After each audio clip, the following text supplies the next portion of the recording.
So, Jeremy, I was looking at the podcast stats for this podcast.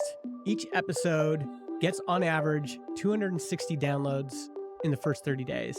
And we're spending about $100 per episode on editing. Yeah. If we had more money for promotion, do you think we'd be able to significantly increase our growth trajectory for the show? Like, would we be able to get to 1,000 downloads per episode? And do you think if we just kept doing the promotional work we're doing now, we'd get to 1,000 downloads per month, whether we were spending money or not? Ooh, okay. I like this question, and I like the two angles here. So I'm gonna go bold, and I'm gonna say that we could do both. I think that if we had $1,000 a month to put towards the show, I'm gonna say we could get there faster to that 1,000 downloads within 3 months. I think that we could also, if we set our minds to it, with zero additional budget, could also get to 1,000 downloads. So I'm gonna say both are possible. But I actually think that this is an interesting idea to structure this episode around, is maybe we look at some of the different budgets that we might have and say, how would we use that to be able to grow as quickly as possible? What do you think, if we're kind of going to divide this up into maybe like 3 tiers of budget, what makes sense in regards to what the typical podcaster might have? Okay. I mean, full disclosure, I don't think I've ever spent personally more than $500 a month. Mhm. So let's do 500 as one tier. Okay. For a second tier, maybe 2,500. I'm Yep. thinking there might be some shows that are in that area. And then, Let's go big. Let's go big for the last one. Say okay, 10K a month podcast budget. 10K. 10K. So Okay. 500, 2,500, 10K.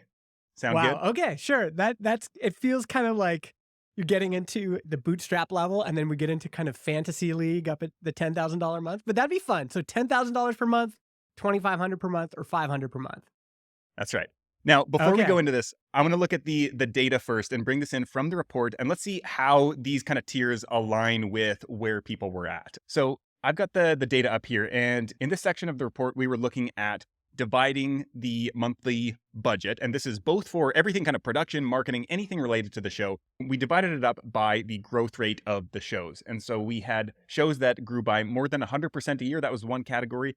Shows that grew by 21% to 100%. And so 21% was the median. So anything that outperformed the median, they're the second tier. The third tier was 0 to 20% growth. So these shows still grew over the course of the year, but grew less than the median. And then we had shows that actually shrunk. So these are our 4 categories here. And Okay. I'll start off with the overall average budget for the whole data set. The average budget for shows that submitted here was $730 a month. This is in USD. So $730 a month was the typical show in the overall kind of 500 plus shows that submitted data to this report. What's your kind of initial take on that? This is already outspending you, apparently. Yeah, I'm surprised. I'm surprised that shows are spending this much. This is fascinating to me. I Yeah. wouldn't have expected numbers this high. Now, there is a interesting caveat here. If we look at the biggest category here, or the shows that grew by the most, and so these are the shows that grew by more than 100%, so they doubled at least in size. The average total budget of this category was $1,135 a month. And so this is, getting to be quite a significant budget, although, we're going to look at, playing big with a $10,000 a month budget. Still, this is far off. So many shows were doubling in size at just a little over $1,000 a month. So that's kind of encouraging. But what's actually even more interesting is that there was one show in that highest growth category that they actually had a typical average monthly budget of somewhere in the range of like $17,500. And so Wow. there's one kind of huge outlier show. And I was curious, okay, so they're just dragging the average up across all the shows in that category and the whole kind of entire data set. And so I was curious, what happens if we remove that show? And it turns out that if that show was removed, then the highest growth category actually only had an average monthly budget of $480. And what's even more interesting about this, so 480, the next highest growth category was $753 a month. The next highest was $654. And the shows that actually shrunk were 487. And so actually, the shows that grew by more than 100%, if we remove that one outlier, they actually had the lowest monthly budget of all the shows, which is just utterly fascinating to me. Wow. And so this includes editing, production costs, hosting, software, Yep. rentals, all that stuff. Everything related Okay. to the show. Yep. Their ongoing monthly production costs, marketing costs, kind of team support, that kind of thing factored into these costs. Fascinating. I mean, that is counterintuitive that the highest growth shows are spending the least, right? Yeah. I also asked in the survey, what percentage did people allocate to marketing? And so here we actually saw that the group that had the highest growth actually did spend the most on marketing. So they allocated Mm, 29% of their budget to marketing. And this was actually okay. very linear here, what you would expect. The next highest growth group allocated 21%. The next highest was 12%. Here, much more what you would expect. The low growth shows kind of a lower amount dedicated to marketing. And once we remove that outlier show, they actually spent lower than the average in that tier. So the number even went up higher. And so I think then it Oh, was 30 or wow. 31% of that high growth group that they allocated of their budget towards marketing. So that's another interesting kind of takeaway there from the data.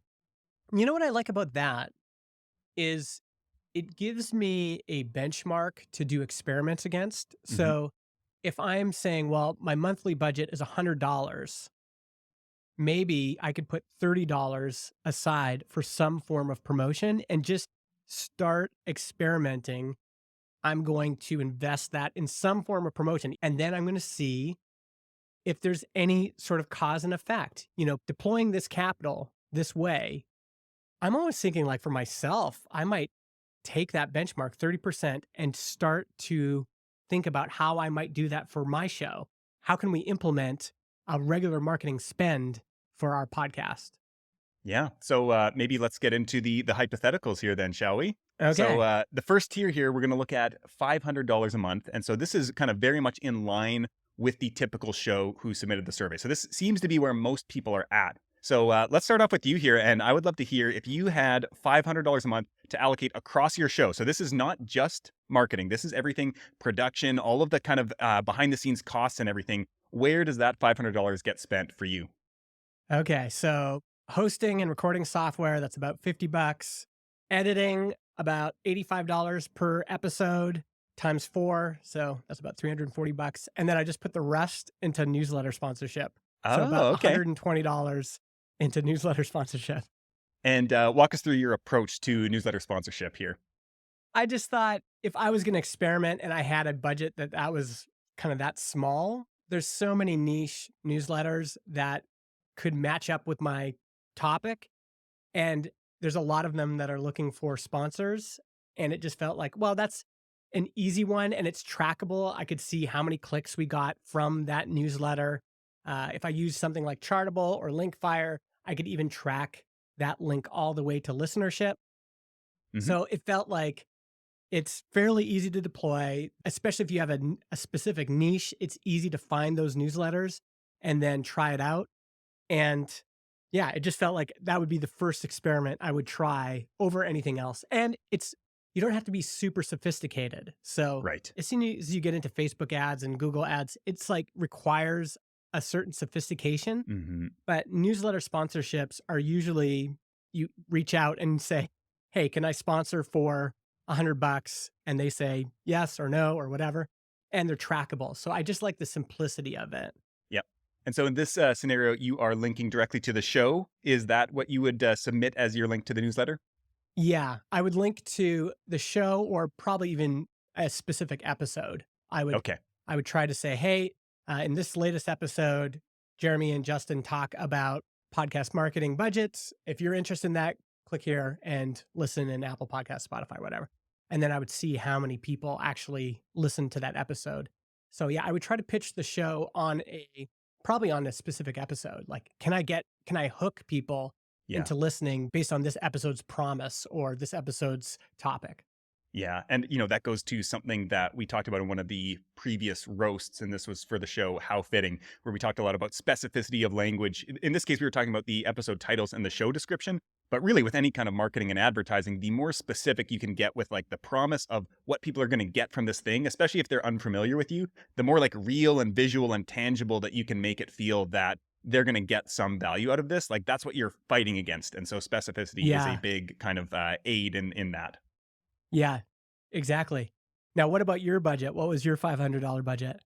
Okay, so I had kind of $250 a month on general tooling. And so I think Okay. this was a lot of the same things that you had here. So we've got the hosting, we've got your podcast editing program. And you mentioned that you might have an editor, but also a podcast editing tool. I have hired many editors throughout the years and also still find myself tweaking things. So from my experience, I know that I, as a sound engineer, like am a tinkerer when it comes to audio and video stuff. And so I know I'm still going to be doing editing, and tools like Descript, which we use for the show. You can have kind of this collaborative workspace where the editor Mm-hmm. can get it 95% of the way there, and then I can go make some kind of content edits or something like that and finish things off. So I would Yeah. have probably both of those costs. Probably there's some kind of email service provider. I use ConvertKit here and love them. And like what's interesting about some of these tools is it's very dependent on where you're at. So ConvertKit I Mm. know has a free plan, but then I don't know how much I pay now. It's a lot. It's like super expensive. It's one of the biggest costs in my business because my list has Yeah. grown quite a bit. And so it's both nice, but it becomes something of a almost burden down the line where you're like, I mean, hopefully if you have a list of, 10,000, 20,000 people, you're profiting from it and it's paying for itself. But Mm-hmm. I certainly know lots of people with newsletters who do not have that benefit where they built big lists and haven't found a way to monetize and now have this, $500 a month in paying for their email service provider. In this case, we're going to just assume that this is a lower amount, but email service provider, I'm thinking a tool like Cast Magic maybe, which I use, Okay. Yeah. and to do some of the automated show notes stuff. At this point, I'm not going to hire someone to do show notes. I probably don't want to do a ton of it myself. And just not that particular. So if I can get a pretty good version out there and I make a few tweaks, fine. I'm fine with that. Yeah. Other tools I'm looking at here are probably something like Calendly and then something like Zapier, where I think you can automate a lot. I use Zapier like crazy. This is another one of the big costs in my business now. ConvertKit and Yeah. Zapier are probably my two biggest tech bills, and that's something that they increase in price the more you use them. But I can't even think like how much time I must save by using Zapier to automate so many different things that it must be.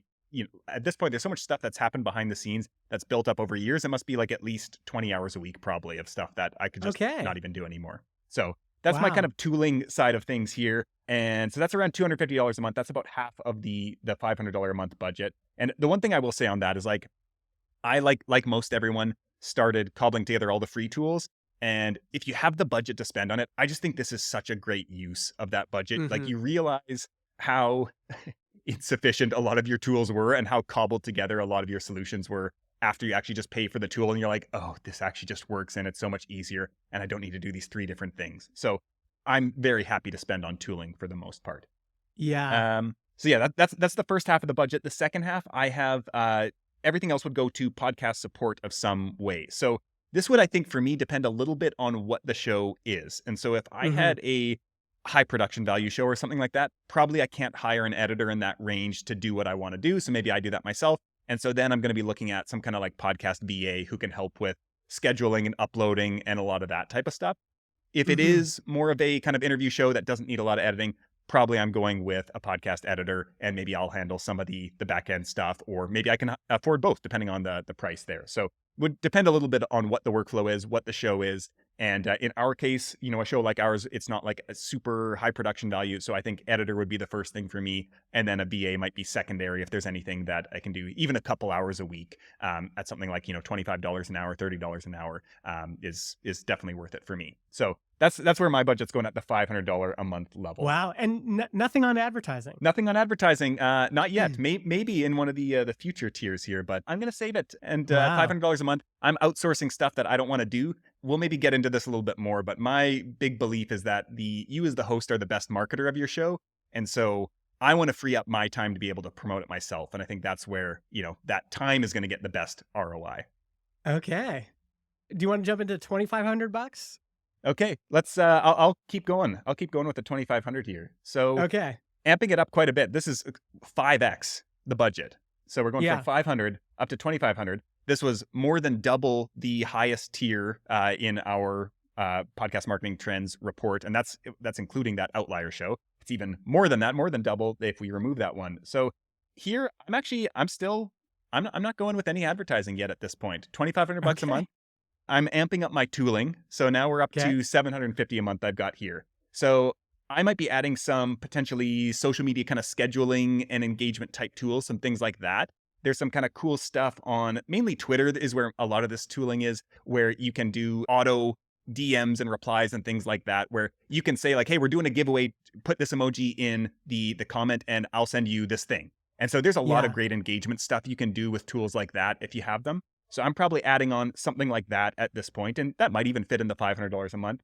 I have recently upgraded into the paid version of Chartable, and am nerding out over the data there. I've been on the free plan for many years, but this is something that I would definitely invest in. And one of the big reasons is for the cross promotion tracking attribution. And so for doing feed drops or cross promos with other shows, this is something that I want to be serious about, and being able to track like how are these actually working is a big deal. And you can only get that with the paid Chartable plan, I believe. Or if you can Hmm. get it on the free plan, it's like one a month or something like that, which maybe it's enough for some people, but I would probably like to do more of that. And then there's probably a bunch of other miscellaneous tools. So I'm thinking I do a lot of like surveying and quizzes and stuff like that. Probably also some kind of design tools, Figma, Canva Pro. I think you run Mm-mm. into some constraints at some point when you're doing design, and marketing just always kind of requires some kind of design happening. So that's kind of the tooling side, 750 a month. A lot of these tools you're mentioning are tools I pay for, but I didn't put it in my budget. I just completely didn't think about it. But like Canva, I mean, Yeah.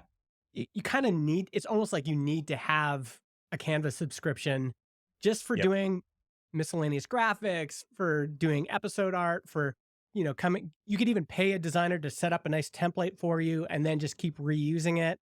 So your budgets, I think, are more realistic on the on the tooling side than mine are. You've done a good job of like listing them out, because realistically, you're probably going to have an email newsletter. You're probably going to have some automation software, and so making a budget for these things, I think, is a good idea. How'd you spend the rest of your budget? Yeah, 1750 remaining here. And so in this case, I'm actually not really adding on anything new here, but I'm looking at this case. We got 1750. This is again going to full on outsourcing podcast support. And so I think for me, I want to free up as much of my time as possible. And this additional budget allows me to do more of that. And so at this tier, probably previously was like either a VA or an audio editor at the 500 a month. Maybe I Mm-hmm. could squeeze out a little bit out of both of those. But here, I'm probably looking at getting a audio/video editor. So somebody who can do both to a probably Mm-hmm. not amazing degree of both of those, but a pretty solid degree where, you can get a pretty good, like a show that looks like ours on YouTube, which I think is pretty solid for what we've been able to do with the script. But that's something that I would invest in, is getting somebody who can like really make it look good on video as well. Cause I think if you're going to do YouTube, and if you have any expectations around it, I think it needs Mm-hmm. to look good on video, and because that's what people expect on YouTube. And so at this stage, I'm going to start putting some fairly decent budget towards that. And then I'm thinking the other $750 a month towards the VA, which is just taking on more and more of those like background tasks that, we all have them. There's things that we get stuck doing that are just this admin kind of mundane stuff that needs to get done. There's no way around it. We can't automate it. And then there's also a bunch of stuff that we would like to do, but don't have the opportunity to do it because we just don't have the time. So that I would hand off more of those things to a VA. So that's my budget there. 1750 to podcast support outsourcing, and then 750 for tooling at the $2,500 a month tier. Fascinating. Okay. Let's hear what you Uh, got. So I'm the grounded one here, apparently, with all the line by line items here. Let's hear the big dreaming $2,500 a month budget from Justin. Now, to put this in context, I think right now in my journey as a marketer, I've become more curious about paid acquisition. Hmm. Traditionally, I haven't done a lot of paid acquisition. I've been mostly focused on content marketing, search engine optimization, PR, networking, relationships, and social media. And so I'm curious at this point in my journey about paid acquisition. To give you some context, let's say that, for the company I'm with right now, we have millions of dollars in revenue. You're going to think this is hilarious.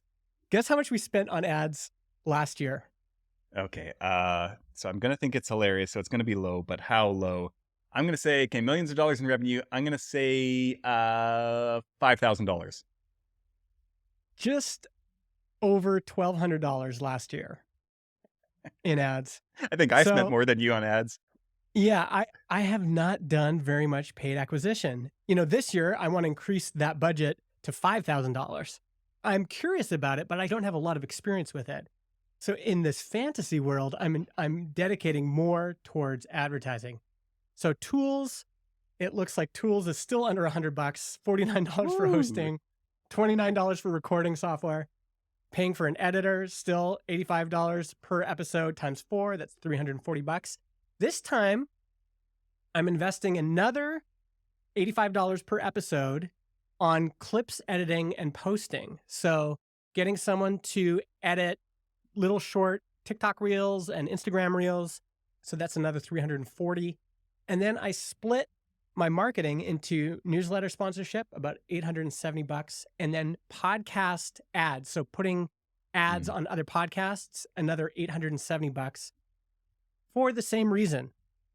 If you're in a niche and you're looking for an audience like yours, it feels like there's all these independent creators that have done the hard work of building an audience, and they can you can kind of get their recommendation by advertising on their show or in their newsletter.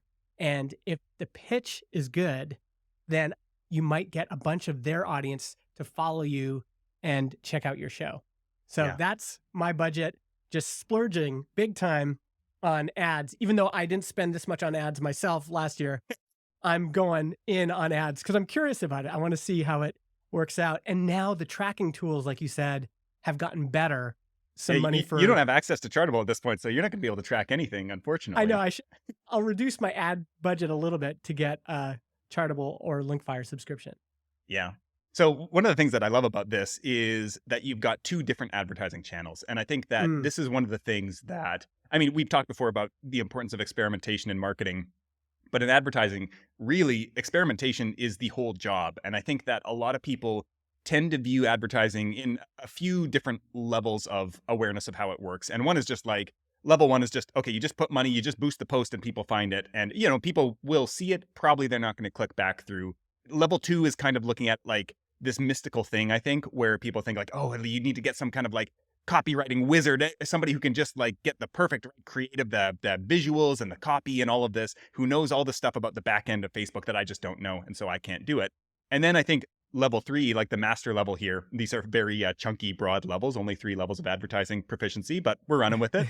Level three is really looking at like when you talk to people who are really savvy advertisers, you realize that they go in and they're like, I don't know anything. I don't know what people are going to click on. And the whole job of advertising is just extensively testing. And so if you talk to people who are Facebook ads experts or Google ads experts, what you realize is that they are testing hundreds of iterations over the course of a campaign. It will often run for hmm months, or if it's successful, years. And they're just constantly testing different headlines, different copy, different graphics. And you realize that there are so many permutations of this ad. And ultimately, they come from this humble place of like, we have no idea going in what is going to work. We have some general like suspicions, like maybe this will work. And the more kind of like listener or customer research you've done, the closer you're going to be to that. But you're just kind of like, we're just going to put stuff out there and we're going to let people decide. And whatever gets clicked on, like, okay, we'll do more of that and then we'll test it against something else.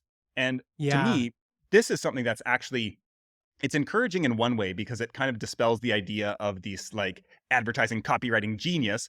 It's discouraging in another way because what that means is that you actually need a pretty significant budget before you get to the point where you realize what actually works. And it's not to say you hmm need millions of dollars in advertising spend to get there, but you certainly need probably several $1,000s at a minimum before you're like, really, you've let this run for 3 months, let's just say on Facebook.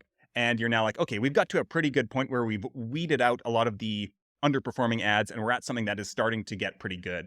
And you hmm realize like that's when the cost per acquisition starts to come down, but it actually starts off really high and you don't get to that optimization point until you've done a lot of testing. And so this is something with your hmm two you kind of mediums, you're like looking at like, okay, I'm going to try some different places because I actually don't know what is going to work best for advertising for my show. Maybe newsletters do better, maybe podcasts do better. I'm not actually going to know until I test both of those and measure the results.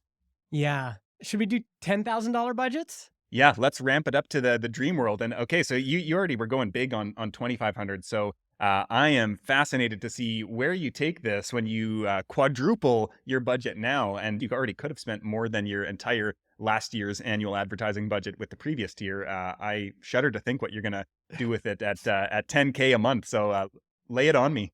Here's what's interesting about this tier is this was the tier where I first started thinking about where hiring an external service actually makes sense. And I think you could actually do more of this on the lower budget tiers. So Hmm. hosting, I bumped it up to $99 per month. Instead of recording software, I just put podcast recording studio and I looked Mm, up the rates for that and it's surprising. It's $120 per session. yeah. And so I thought, wow, that's interesting. Like I could pay for the software myself and have to manage the whole thing myself, or I could just go to someone who does this for a living. They're paying for the equivalent of Riverside or Squadcast or whatever, and I can just record in their nice studio for Hmm. 120 bucks. And I'm guessing I'm going to get a really nice video version of the podcast and a really nice audio version. So $120 times 4, 500 bucks. Editing still $85 per episode. Clips editing and posting, same thing. Newsletter sponsorship, I just bumped up to 1,000. Podcast ads, 1,000. Podcast coaching.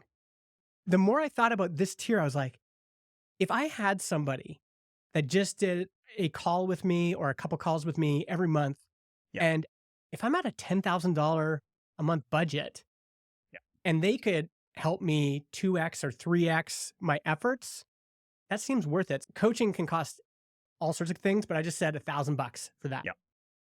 Podcast producer. What if I had somebody who was just on this call with you and I, and as we're talking, they're like, "Hey, Justin, Jeremy, just pause for a second. I think we need to take this direction because the arc of this show is kind of getting lost, and their whole job is just to improve the quality of the product." Yeah. You and I have talked about this lots. The product, the podcast episodes that you're producing is kind of the main deal. And if you can improve the quality, if you can make the show even more compelling, then it's worth the investment. So $2,000 for a podcast producer. And then the rest of my budget, almost $1,200 each for each of these next 3 buckets. Okay. Instagram Reels, TikTok ads, YouTube Shorts ads. Just over $1,200 for each of those ad marketplaces. Okay. And what's the Okay. rationale here behind these 3 specific? You're kind of going away from what you were doing before, or is this in addition to your previous advertising exploits? I'm just curious about it. From my own browsing history, I'm on Instagram, I'm on TikTok, I'm on YouTube, and I'm seeing podcasts on there that look interesting. And I think if I posted organically on each of these platforms and then just paid to boost those clips, Hmm. I'd be curious to see. This isn't like a 1 week experiment. This would be maybe over 6 months. Do I see a meaningful number of people after, maybe they've seen my clips 5 or 6 times? Yeah. Do they then translate into podcast listeners? Do they open up Apple Podcasts and search for the show? So I'm more curious about it. I think it would be an interesting experiment. And if I had the budget, I would like to try it out to see, can I meaningfully boost numbers by investing in clips, short form clips on these platforms? All right. Well, I mean, it sounds like you do have the budget now. You got $10,000 a month. So I look forward to hearing the results when we hear back in a future Yeah. episode. Okay. Yeah. So what about you? What $10,000 a month? How do your numbers break down in this fantasy world of spending? Yeah, I mean, if this show takes off, not fantasy for long, hopefully. Yeah. But Yeah. for now, living in the clouds, it's actually interesting how some of our spending converged here. And so I bumped up my tooling another $250 to $1,000 a month. I figure stuff gets more expensive. Maybe, hopefully, we're being successful. There's probably more stuff that I want to add on. And potentially with more outsourcing, more endeavors, there's other stuff that kind of comes with it. So I'm just adding in some extra costs there to cover the unforeseen but inevitable increased expenses when it comes to tools. The big category here is still going to be outsourcing for me. We've seen the theme here throughout these different tiers. The bulk of it is still going to outsourcing. So I've got 7,000 out of the 10,000 going to various outsourcing. Wow. So we've got $1,000 a month to a VA handling all the kind of just ongoing behind the scenes stuff. We've got $2,000 a month now going to specifically a video editor. And so I'm Okay. thinking I want to go for a even more kind of video first YouTube friendly approach. which is likely going to, at this point, diverge from the audio version. And so probably this Hmm. is going to be a more condensed, more streamlined, more heavily edited version. There's probably going to be more, like one of the things I wish we could do with this show is when we're talking about something, pull in visuals and things like that. And it's just a Hmm. lot of work to find that stuff. And it's Yeah. easy enough in some senses. Like it's not technically hard. I could figure it out, but finding the stuff, doing the work, and then if you think about adding in like fun animations and sound effects, like you can reach another level with a actual video editor. And so I'm thinking $2,000 a month, you can get, I think, a pretty good quality video for that, better than the majority of podcasts that are on video. And I'm thinking here, along the lines of like Jay Klaus, Justin Moore, they've got what I really aspire to, maybe from a video podcast perspective. Yeah, I like that. I like that too because it's investing in the product. And Hmm. so if you are going to be active in video, whether it's YouTube or Instagram, wherever, having production quality that's just the next level and really packaging the product and making it really awesome, that would be worth experimenting with. Maybe it doesn't work. You have a baseline because you've been scrappy up to this point and go, hey, I wonder if over the next 6 months, if we could meaningfully increase the number of viewers, but then viewers often lead to listeners. Hmm. Can we meaningfully increase that number just by investing more in the quality of both, really, like video and audio? So, what about the rest of your budget? Do you have any money left?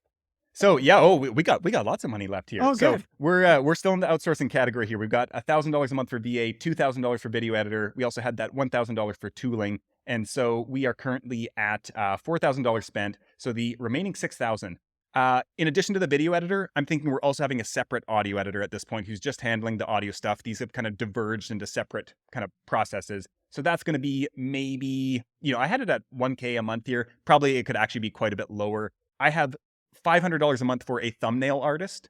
I don't know where in the ballpark that fits. So maybe some of it comes from the audio editor and actually is more for the thumbnail artist. But I'm thinking if I'm taking video and YouTube seriously, you just can't underestimate the value of the thumbnail and the title. And so I am a decent designer, but I'm not at that level of designer. And so that's not something that I'm going to be doing at this point. And then the final outsourcing cost here, very similar to yours, is a producer for the show. Mm. And so I have allocated here $2,500 a month, pretty similar to yours. I think you had 2,000. I think much to your point, it would be so great to have somebody who is, on the call with us here, but also goes through the pre-production and works with us and kind of forces us into this kind of like, okay, we've got our ideas that we're going back and forth. And they're like, okay, come on. What's the arc here? Where are we going here? What is going to make this worth people's time? What's the through line in this episode? What are Mm. the story elements or the hooks that we can put into this and hold us accountable and also do some of that research and come up with some ideas beforehand and say like, okay, we're talking about budgeting today. What about if we took this kind of format to this episode? And we were like, hey, that sounds great. We wouldn't have thought of that. And I've never worked personally with a producer. I've actually been a producer. So I have played that role in some instances, but I would love to have somebody to be able to outsource some of the creative energy that usually is solely on the host. So that's my kind of outsourcing category there. Yeah. And the other thing with producer is they could also be active at every stage of the podcast's development. So Hmm. pre-recording, during the recording, after the recording, they could be working with the editor to say, hey, let's tighten up this part here. Let's add a few touches here. So the idea of a producer is very compelling. And as we've talked about this, I've thought, this is another category where people could experiment with it at lower monthly Hmm. budgets. Even if you just said, you know what, I'm going to do this for 2 months, hire somebody, that alone might be enough to improve the quality of your show. Like they're just reviewing your Yeah. show. And then, yeah, it'd be interesting for folks if they can allocate, maybe not like monthly forever, but for the next 3 months, I'm going to spend 100, 500, whatever on a producer and see if it improves the quality of the show. Yeah. I would personally love to work with an expert interviewer, kind of coach to be able to say, okay, I've Mhm. got this interview coming up. How would you approach this? Like, what would you do in terms of research? How would you structure the narrative of this? What's my sequencing of questioning? And I feel like I've pretty good instincts, but I would love somebody who has way more experience than me to say, okay, here's how we should do this, and this will make a great interviewer. And you hire that person for one episode, you've now leveled up significantly because you know kind of how it works. And so I think, yeah, there's a lot that could be done there, even if it's a one-off kind of engagement. Okay, what about the rest of your budget? I'm just can't wait to see your TikTok budget. Okay, so I've got $2,000 a month left, and actually I put $500 a month into community networking coaching, very similar to you. I think you had $1,000 a month. I started off at 1,000, put it down to 500, but this has been something that has never not paid off for me, and I'm currently in several paid communities and have been continuously for the past 5 years or something like that. So I'm going to allocate $500 a month to that, and then the final category. Not TikTok, but I've got $1,500 a month for advertising set aside here. So finally I'm bringing advertising in. I've actually, the irony here is that I've actually done a decent amount of advertising over the past couple of years for my newsletter, but I have so little faith in advertising for podcasts that I'm reluctant to allocate it here. So my strategy here, this depends a lot on the type of show you have, but what I would be doing here is I'm going to assume, because it's me and it's my show, that I also do write a newsletter. And so I've got a podcast and I've got a newsletter, and I'm going to allocate pretty much all of that budget to getting newsletter subscribers. And I then like it. in the newsletter welcome sequence, I'm going to have a similar thing where there's going to be some segmentation where I'm going to say, hey, welcome to the newsletter. Really glad to have you here. Which one of these describes you best? And so there's going to be a few options. And depending on what the show is, those are going to be different. I have something like this in my newsletter where it's like I'm focused on, marketing and growth right now, or sponsorships, or systems and processes, or, the mindset side of things. And depending on which link they click, I'm going to follow that up automatically with a curated podcast playlist of episodes that are in that category. And so I now like it. they're most interested in podcast sponsorships. Let me send them a follow-up email. As soon as they click that and say, hey, looks like you're interested in sponsorships, here's my 3 top episodes on sponsorships. And the reason I'm going newsletter first for the advertising is that it's just way cheaper to get newsletter subscribers than it is podcast. And you can advertise in ways that there's less friction. So a lot of times people are seeing this in like a text-based social media app or something. And so going text to text is easier. And so I might look at, Twitter ads or Facebook or Instagram ads, something like that, get them onto the newsletter. Then they get an automated prompt in the welcome sequence that points them to really specific shows that they've already told me this is what I'm interested in. And that's going to be my strategy here. I love that, by the way. I love that idea. I just love that is I'm going to use that. That's a hot tip, because not only do you have them on your newsletter, but then you're saying, hey, I also have a podcast. So you may be getting a podcast listener out of it, but then you're customizing their entry point into the show. Like you've curated this nice little gateway into the show. That is so smart. I think that's so brilliant. And there are some old tools that you can use to create custom RSS feeds. One's called Huff Duffer. We'll put a link in the show notes, but that just allows you to create custom podcast feeds.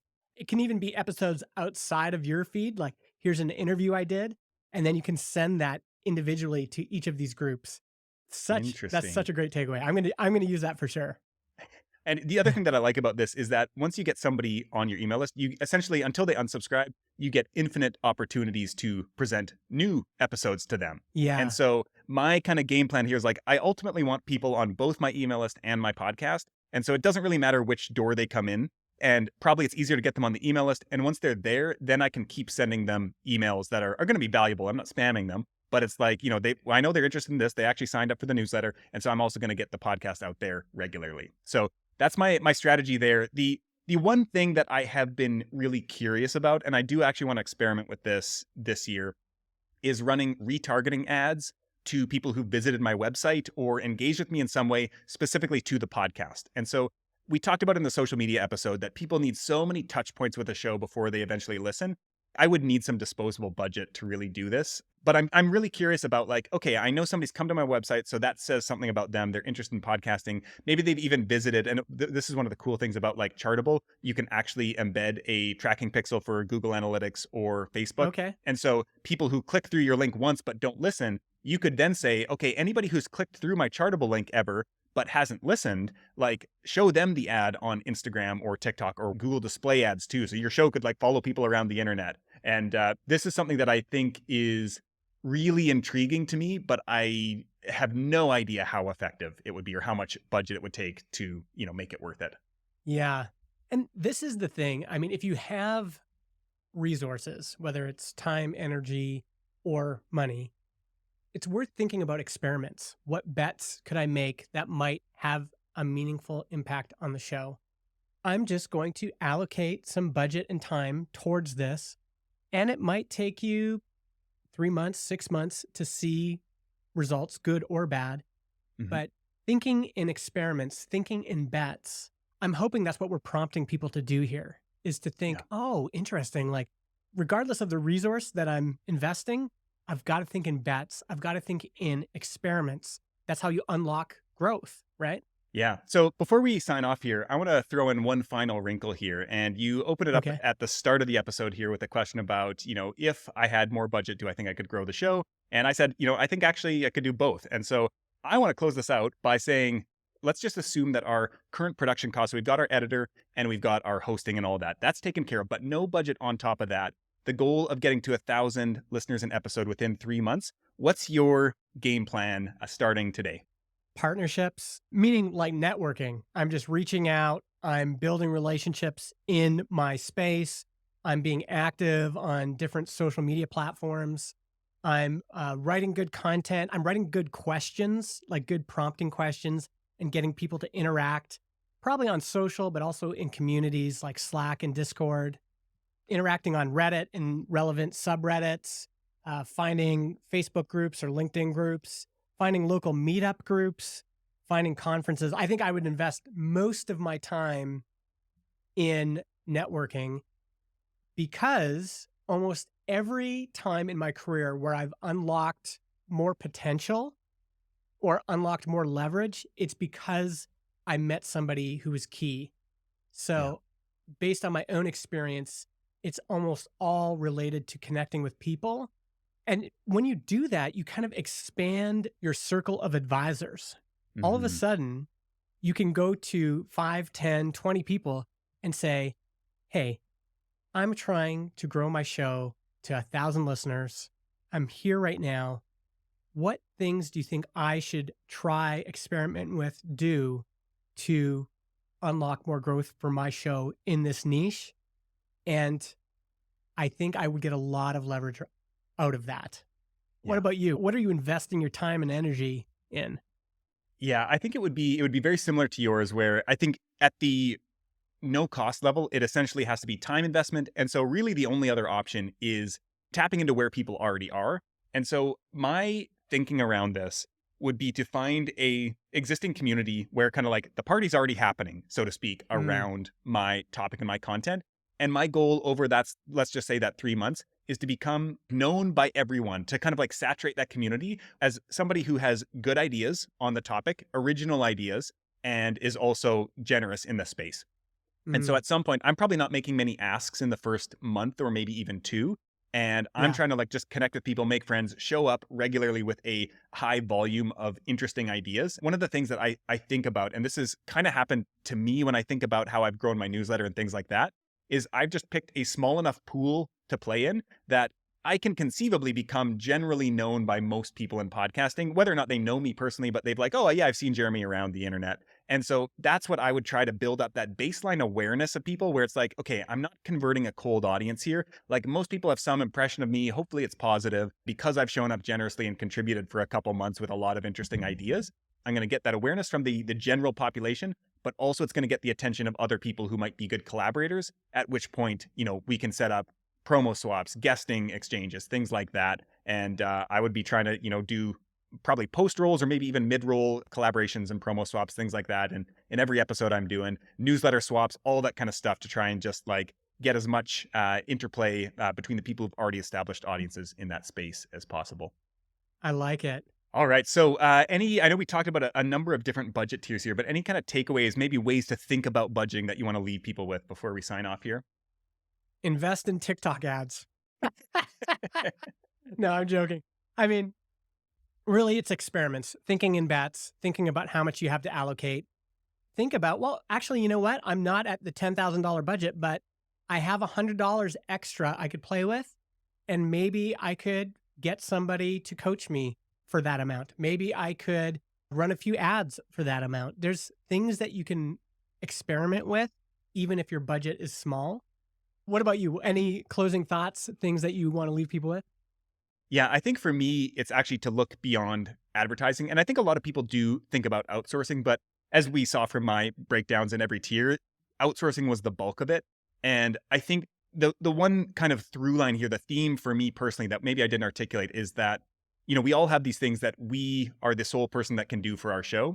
And I think that there's a lot of the creative stuff. We talked about hiring a producer, things like that, but a lot of the things that make a show great can only come from you. The best marketer for your show is you as the host. And the reason is that we've talked before, like people connect with the hosts of the show. People come for the topic, but a lot of times they stay for the host. And it also actually can work the opposite, where if you make a personal connection with somebody first through Twitter or any other kind of marketing, they will come for the show as well. They have to still be interested in the topic, but you can also be the inroad there for somebody who already has that relationship with you. And so I think that that's a really hard thing to outsource. Because there is no other version of you and nobody else can really market the show as effectively as you can as the host. And so for me, I want to like eliminate as much of the other stuff from my schedule that allows me to show up and do that on a daily basis. I really like that idea. Freeing up your time, freeing up your mental space to focus on the things that only you can do.